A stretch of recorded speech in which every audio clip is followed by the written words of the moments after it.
जय भीम, जय शिवराय. प्रत्येकाच्या आयुष्यात ना एक मोदी साहेबांसारखा मित्र हवा. म्हणजे खरंच या माणसाला आहे ना मानलं पाहिजे.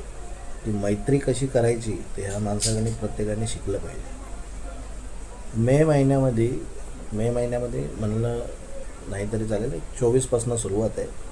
अदानी ग्रुपवर अदानी ग्रुपने अमेरिकेमध्ये लोनसाठी अप्लाय केलं.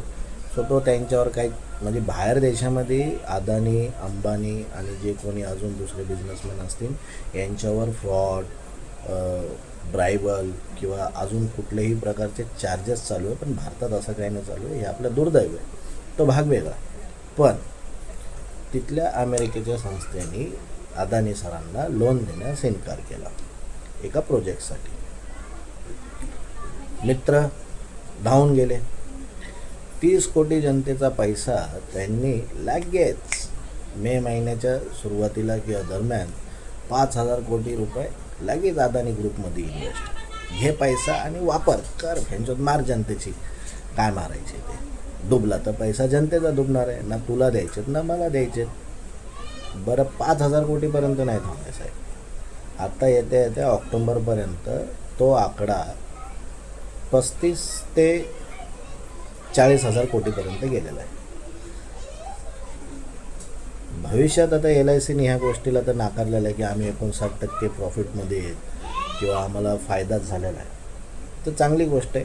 फायदा झाला असेल तर त्या जनतेला फायदाही भेटेल. पण उद्या भविष्यात जर याचं नुकसान झालं तर याची भरपाई ना LIC देणार ना अदानी देणार.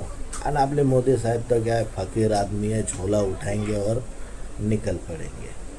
त्यांना काय बोलायचं. तरी हे कसे निवडून येतात माहीत नाही आहे. कोणतं असं मतदान आहे. आत्ता आपण बाहेर फिरलो, 10 जण जरी शोधले तर 10 जणांमधले 9 जण मोदी साहेबांना शिवाय देतील, BJPला शिवाय देतील. एक जण कोणतरी भेटेल तो चूप आहे.